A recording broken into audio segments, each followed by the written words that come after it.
latest announcement, Gary, you've got a new job, and it's reflected up there. Yes. Announced yesterday. Can you tell me briefly, well, tell us all very briefly what the main points are?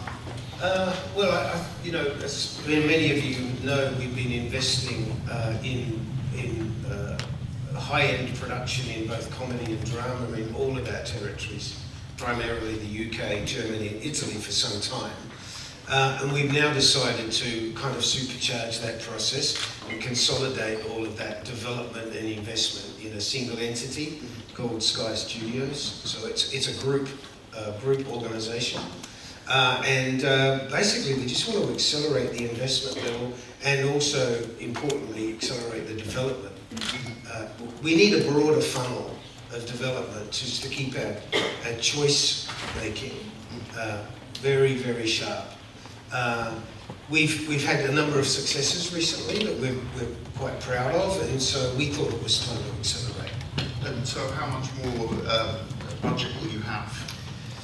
Well, the budget's such an ugly word, isn't it? We're going to at least double what we currently spend on original production. I'm a bit reluctant to get into the numbers. It's big numbers. Right. I'm a bit reluctant to get into the numbers because, as we all know in this industry, projects move, projects arise, projects fall. So numbers are very difficult to be precise about, and I wouldn't want to be caught out. But we'll at least double both the volume and the investment over the next 4 or 5 years. Right, excellent. And I know that when I visited your office overlooking the building where you set Sky up 30 odd years ago, you've got a wooden stool and you use this to demonstrate that there's 3 elements that support Sky. What is each leg of that stool? Well, thank you for mentioning that, because it's one of my favourite things. I'm very attached to it. It's been around for a long time. So it's a little wooden 3-legged stool, and on one leg it says content, on one leg it says service, and on the 3rd leg it says innovation. Mm-hmm. And I love it as a metaphor because if you take any one of those legs away, the whole idea becomes kind of useless. And it kind of demonstrates how deep in the DNA those 3 ideas are integrated in our world. Right. You know, we're quite a sophisticated, big, multifunction organisation, but if we don't get the content right and the service right and the technology right, we won't be able to deliver service to customers. I was wondering whether each of you could highlight the main areas of technical innovation in your companies. We might start with Sky. I think we're servicing our platforms with the digital service now is a hugely sophisticated and complex thing. So last year, I think we delivered 9 petabytes of data across our system. So I'm wondering what that is. That's a 9 with 18 zeros. So if it were text, it's like 7 times the writings of mankind. So it's a lot of information. So managing those huge flows of digital information around our platforms, I just think it's miraculous how that is managed. So at the engineering level, investing in young engineers, and we have this fantastic program called Women in Tech, where we're encouraging young women into training into technology. The appetite for technology people and smart software and smart cloud systems people is just insatiable. So we love investing in that.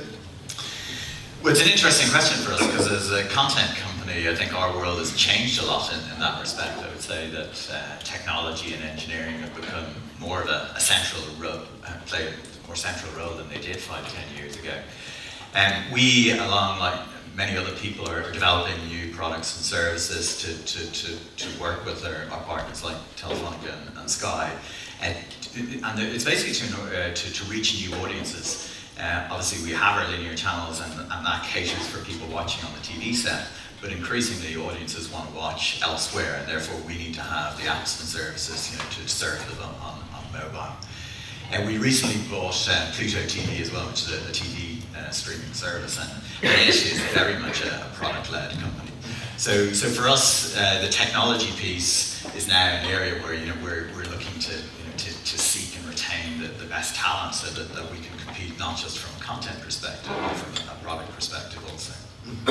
And I believe yesterday you were at another conference in London about mobile phone business, and you've done a lot of deals in recent years. Can you touch on that? So I was speaking at a 5G conference yesterday, which I need to do a bit of studying up on 5G for that. But mobile is an area that I'm very focused on. Again, if you think about our brands, Comedy Central, MTV, and Nickelodeon, very young focused. And increasingly for those audiences, they're becoming mobile first video platforms. So therefore, it's important that we are where that audience is. Now, I would say that the primary route that we get our content to audiences in mobile is working with quad play operators like Sky and Movistar. But pay TV across international is probably around 40% penetration. I see like a huge opportunity to bring content to that other 60%, and they all have obviously mobile phones. So we're very focused on coming up with products and services to reach that incremental audience. And then 5G obviously takes it one step further, because we've seen a lot of increase in mobile consumption on 4G, but with 5G coming, that's going to increase more connectivity in the home. It's going to open up a step change in video consumption outside the home as well, once you get rid of all of the constraints of 4G. And then it's going to open up lots of new services. The whole area of AR and VR is one that we're all just getting started with experimenting in. So again, we want to be in quite early on that. You mentioned that we've done a lot of deals in that space. We've done now 24 deals with mobile operators. This is mobile-only deals around the world in 30 different countries, including with Telephonic in Latin America. But the aim now is to develop richer services as well, and prepare for 5G, which is already launched. And so,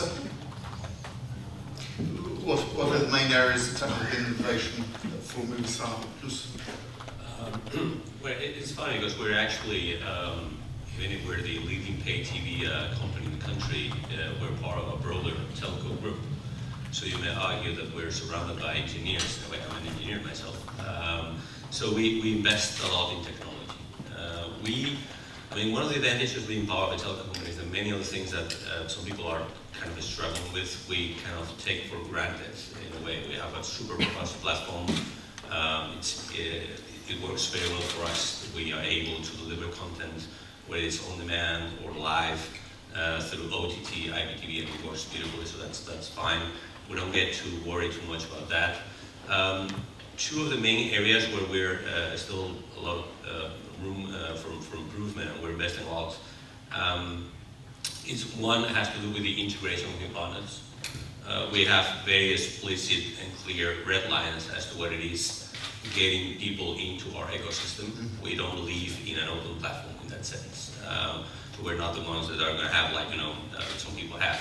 That's fine, that make more sense actually, but some open Android TV and you plug in apps and you can access the app that way directly. We don't, that's not our strategy. So we do integrate partners, and it's always very, very tricky from a technical point of view. We spend over 9 months integrating Netflix, both Netflix engineers and Telephonic engineers, so that's fairly complex. And we try to streamline that to get new partners on board. Not just content partners, but content, like all kinds of partners, like e-commerce partners. So that's an area where we put a lot of focus. The other area, even if it sounds like a cliche already, is data. I know that it's very fashionable to talk about data, but we are really investing a lot in that. And we're using it very proactively for both content development and negotiation, and also to personalize the offering. One of the challenges that we see our clients are struggling with is trying to find something that's relevant for them when they have tons of things that are thrown to them. And we believe that as distributors, one of the ways that we add value is by simplifying that experience, and say you have tons of partners out there, tons of people out there, this is what's relevant for you, and we're investing a lot in that, and it's not easy. And you were saying that the way that you integrate Netflix is that the interface is completely seamless with the rest of your content. I mean, why do you do that? I mean, what's the advantage for the consumer? For us, I mean, I always keep saying, we are very clear what it is the business that we are running today. Maybe we'll know in 5 years' time, but we're not Samsung, we're not a device manufacturing company. We're not in the business of subsidizing set-top boxes so everybody can put their applications on their set-top boxes. We reach over nearly 4.5 million homes. They have a box from us with our brand. That's very valuable for everybody. We are very, very focused on keeping control of the user experience. Both from from a strategic point of view for ourselves, but also because we truly believe that is what adds value for the customer. So that when you go into our search engine, and I think Sky is the same way, by the way, if you try to look for something, it will look across all of our content, all of our Netflix content. It's all the same. I mean, for people watching Netflix content through us, the experience that they have is very similar. They watch Fox content or whatever it is, or Disney content through us, and I think that's very, very useful for the end customer. And both you and for Gary, aggregation is playing a bigger part of your business and will do? Yeah, it's going to become a fashionable catchword, I think, going forward. And also to the point about discovery and personalisation. The two things together, I think, are really important. We just went through a similar journey with Netflix, integrating Netflix into the Sky Q platform, and yeah, making that seamless is not an easy engineering task, but it works, and you know, it's a good service to our customer. So I think that we'd like to be considered a good aggregator. We don't need to own all the content by any means, we never have. So partnering with Netflix has been a really good learning curve for both of us. So yeah, I think we will aggregate more going forward.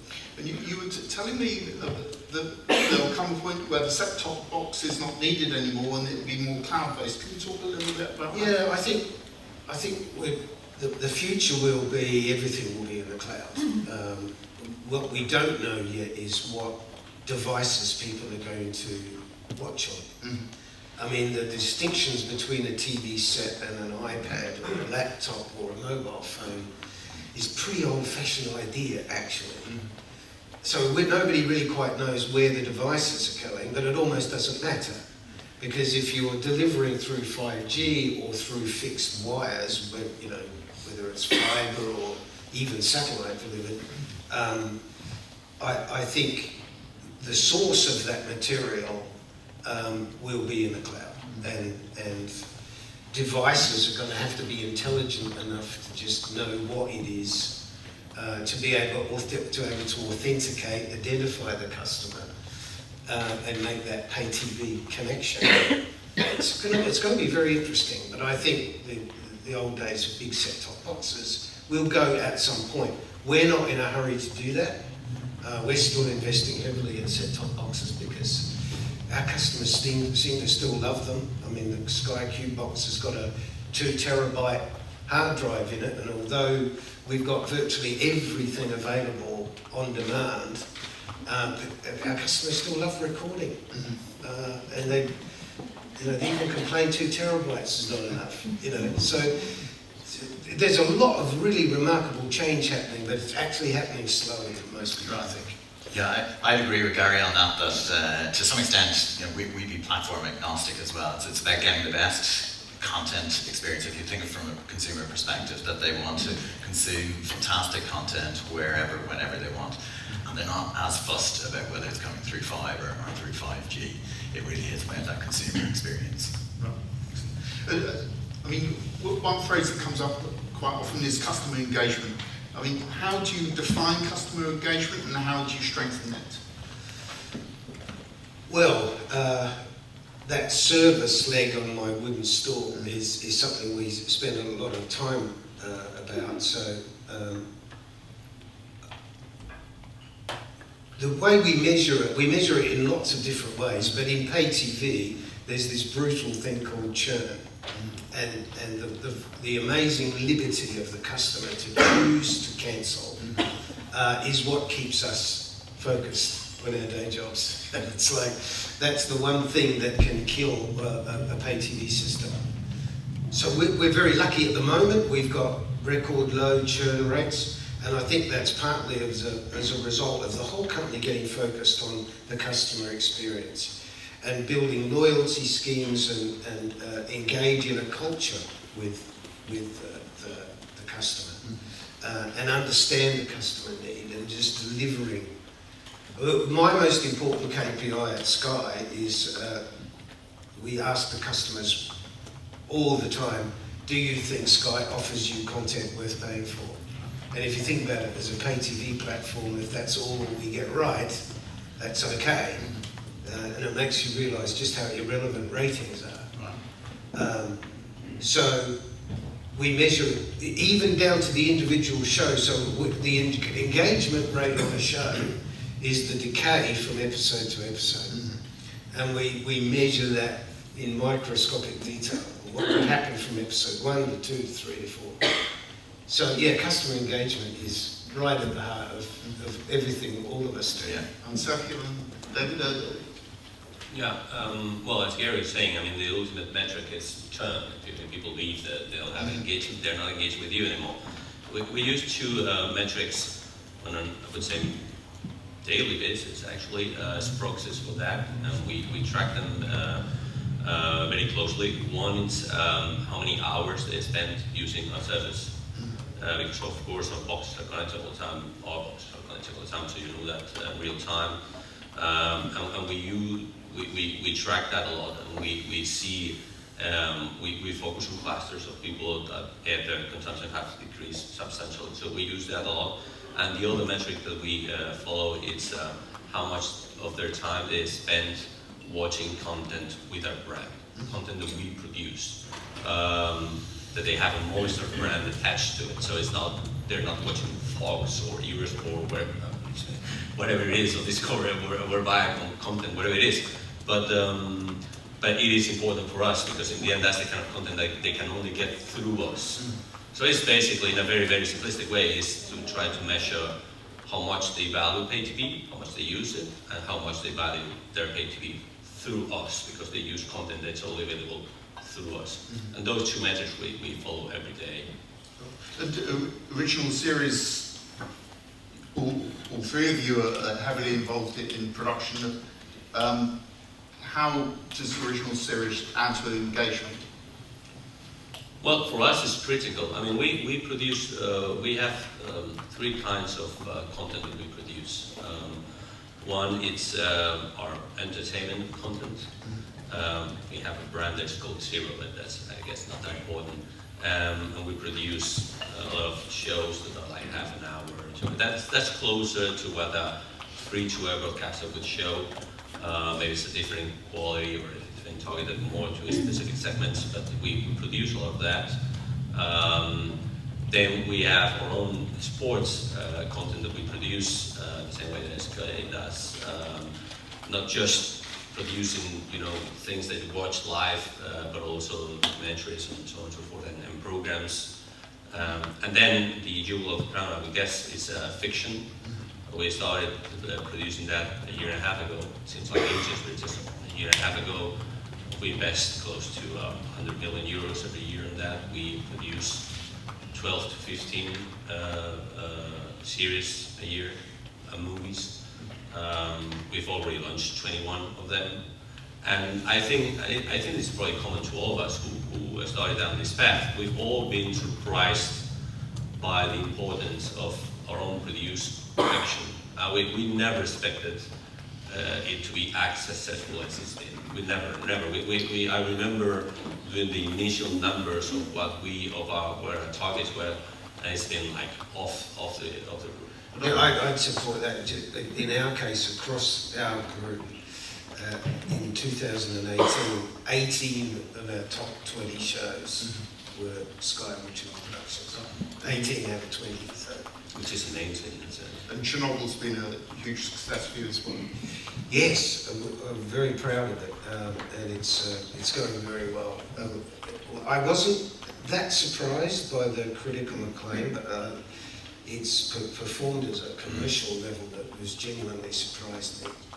So it's a very exciting time. And Sergio, am I right in thinking that some of your top dramas have similar kind of engagement and ratings as El Clasico, the match between Madrid and Barcelona? You're right. We used to. That's the funny thing. I guess it's a Spanish thing. I don't know what it is. I mean, we were kind of very, very surprised with the commercial success, and we were telling everybody, and the people wouldn't believe it. I mean, the journalists, the media wouldn't believe it. Like, everybody watches what it is, what it was. So, and we don't disclose our numbers. So we try to come up with some rankings that we feel comfortable disclosing, that people could actually, have an idea of how successful this things were. And it is true. I mean, we started comparing against all kind of fiction that was on a platform, because of course we have fiction from different partners. But at some point it became a little bit relevant, because as you were saying, like most of our shows are hitting, like, again, it would be very, very similar figures. I think out of our top 10 shows in a platform, 8 come from us directly. So it became a little bit insignificant to compare them against, whatever it is, Game of Thrones or something. So we started comparing them with the biggest events that we have in our platform. And of course, the biggest event that we used to have was the Clásico. For those of you who don't know about football, that's the Real Madrid-Barcelona game. That used to be the really big event in the platform. And now many, like 5 or 6 of our series have audience levels that are higher than a Clásico, which would, it's just mind-boggling. We were never expecting that. David, can you talk about your production strategy through Viacom Studios? Yeah, absolutely. So first of all, we produce content. Originals are incredibly important for us as well. And I think one of the factors there is as the world has gone more non-linear and people have more choice of what they want to watch, and people spend less time watching repeats and more time watching originals. So for us, getting into the production game was firstly to feed our own networks, but also now increasingly we're also supplying our partners. And in a world where you're seeing more players go more vertical, people are launching direct-to-consumer services, and Viacom is not launching like a mass market S1 player. So our strategy is to first of all build deeper partnerships with our existing partners like Sky and Movistar, and through our existing channels and on demand, but also to supply them with bespoke exclusive content. And that's why we set up the studios. Overall, Viacom has set the studios as a major strategy. We set $1 billion target for the studio business next year. That's led by Paramount Pictures TV, that have been growing rapidly over the last few years. But also across the whole of Viacom, we're making moves.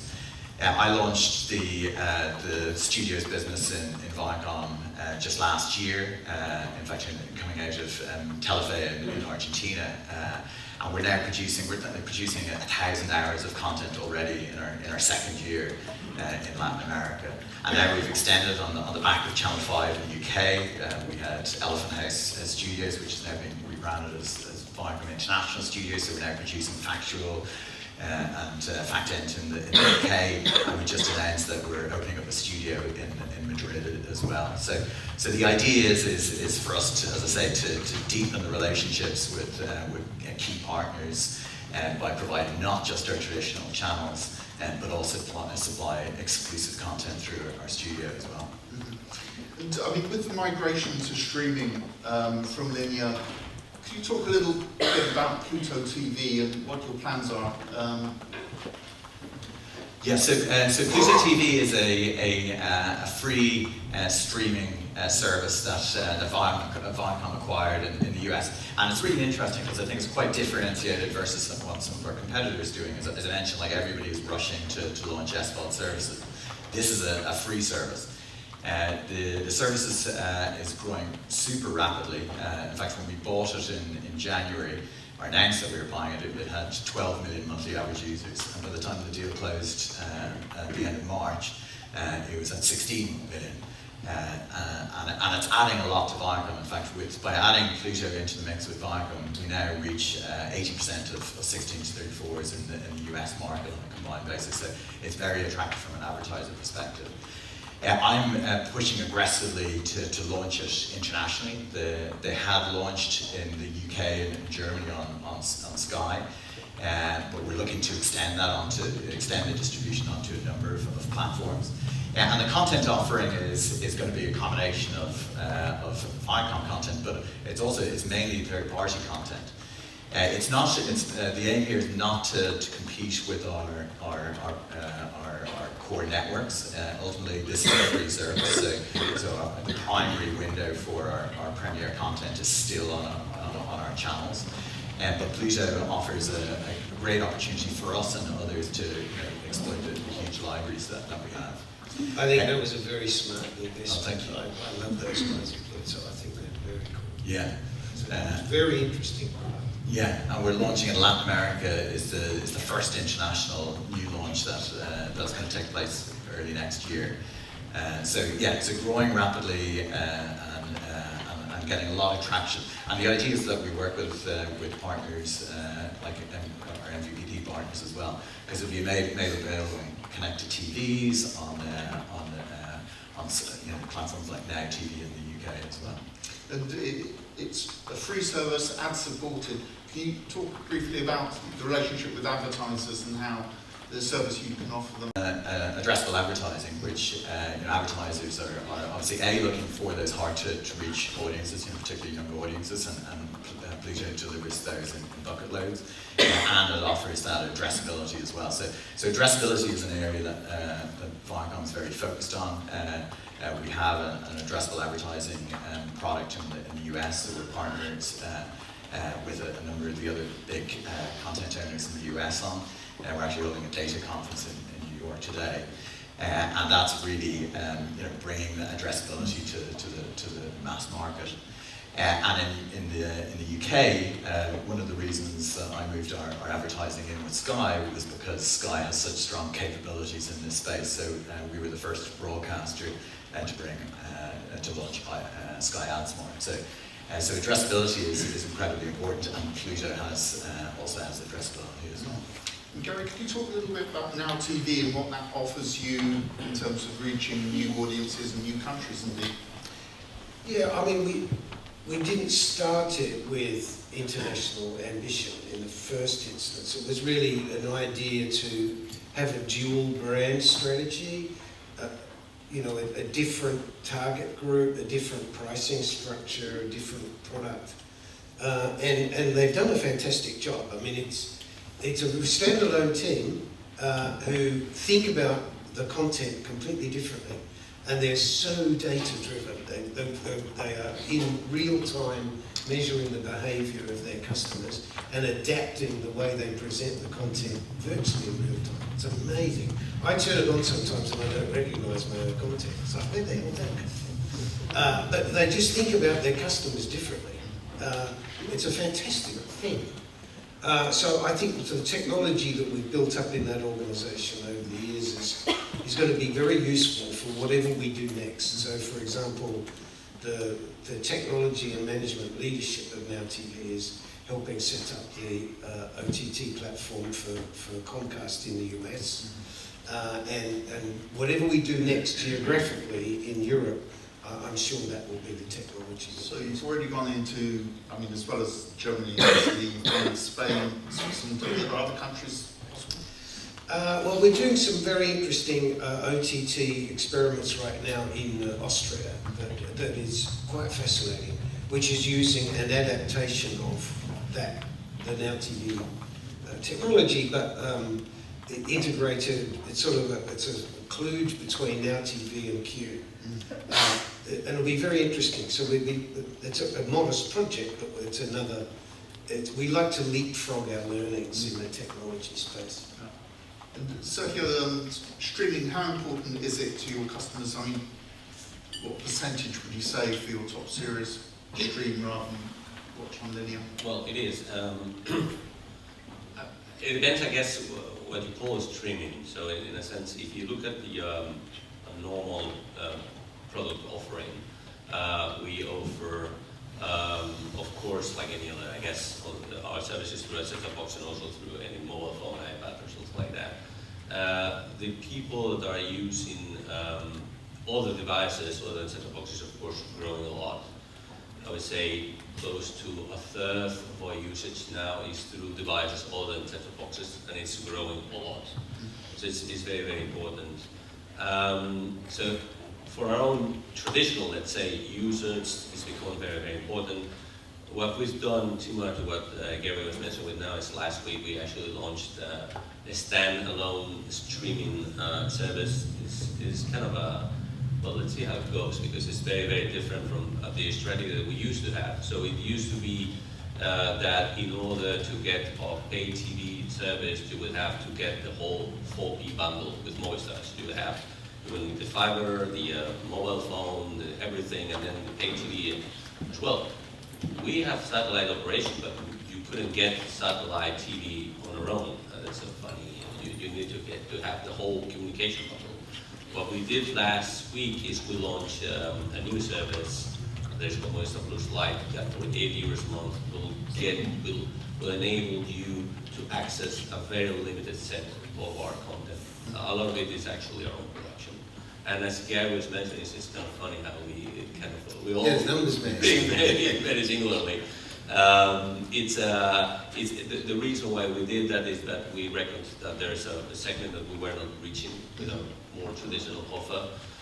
We also needed like a window, we needed a door for people to get to know our service and then hopefully try to upgrade them to the full experience. So we're using that a lot. And yeah, as Gary was saying as well, I mean, it's led by a completely different set of people, and they invest a lot of time trying to figure out from a more personalized way, the thing I was mentioning before, what is the best way to try to get these people engaged, because we are used as a telecom company or pay TV operator to manage churn and engagement in a very different way than we need to do in this new age when you have a streaming service that it's only €8, £10, whatever it is, and you can just turn it off like this. And all people we know that what they do is that they turn it off and then they turn it on 2 months later. So the way that you manage that life cycle of a company is very, very different, and we believe that it needs to be managed by a separate group of people. We've got 7 minutes left. Are there any questions from the audience? And you may have to shout because I'm not sure whether I can see you against the lights. The gentleman here has the microphone. Any questions? Hi there. I have a question for David. David, you obviously invested a lot in your own catch-up services in the UK. But what we saw yesterday, of course, was Ofcom suggest that the BBC having a 12-month catch-up window would be okay, or provisionally approve it. Does that affect how much you want to invest in your catch-up services? Does it affect what you might do with clearly what is growing and an interesting platform here in the UK? So I would say in general, like we're focused more and more on demand, including our catch-up services. So yes, My5 is our catch-up service in the UK. We've been investing in it both from a content perspective and from a platform perspective over the last few years. And increasingly, it also has a bigger influence on what we commission, because we look at our overall multi-platform consumption now rather than the old days where we were just tracking ratings. And different types of content work on My5 versus the main channel. So increasingly, we will start we're commissioning more for the My5 platform. Equally, as I mentioned, we're investing in the platform itself. So we've added various elements of functionality. We're bringing live streaming channels to My5 this year, and now as well we're also starting to share with Pluto. So we're putting some of the Pluto content on My5 and equally some of the My5 content on Pluto. So yes, I would say generally we're we're investing more in Wi-Fi. The fact that the BBC are extending their window, I guess, is just another indication of the fact that that's the way the market is going. Linear is still incredibly important, but we're all working to improve our non-linear offering as well. Any other questions?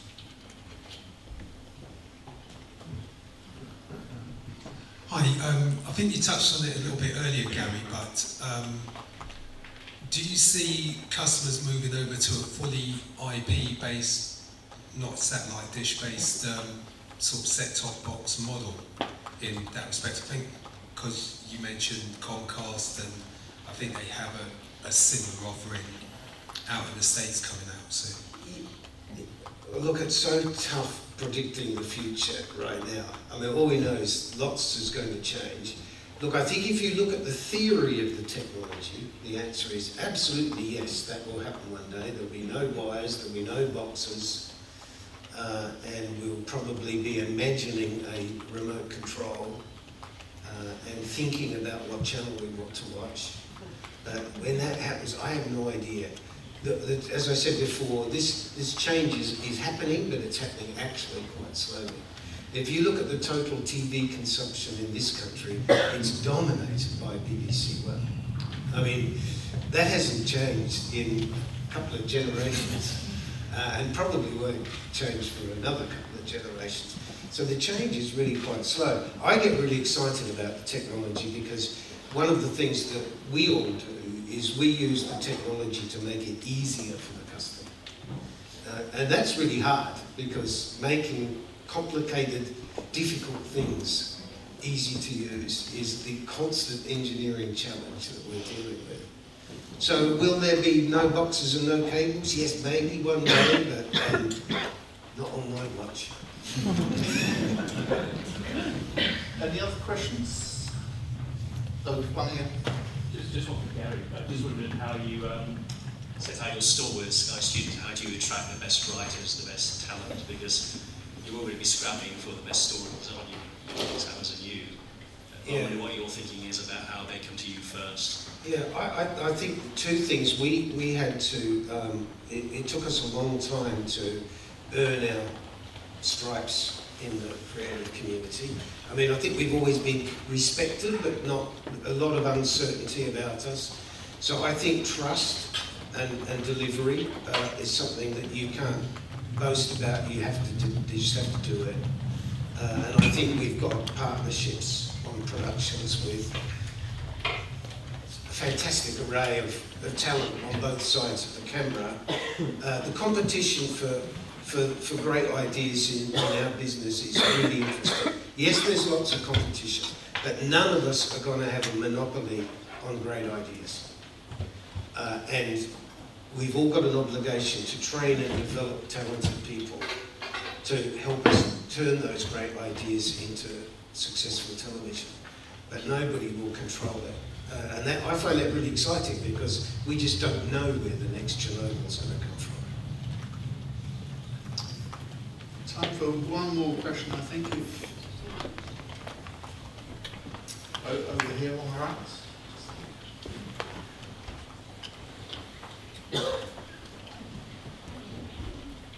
Hi, it's for David. It's a follow-up to the Stuart's question about catch-up service.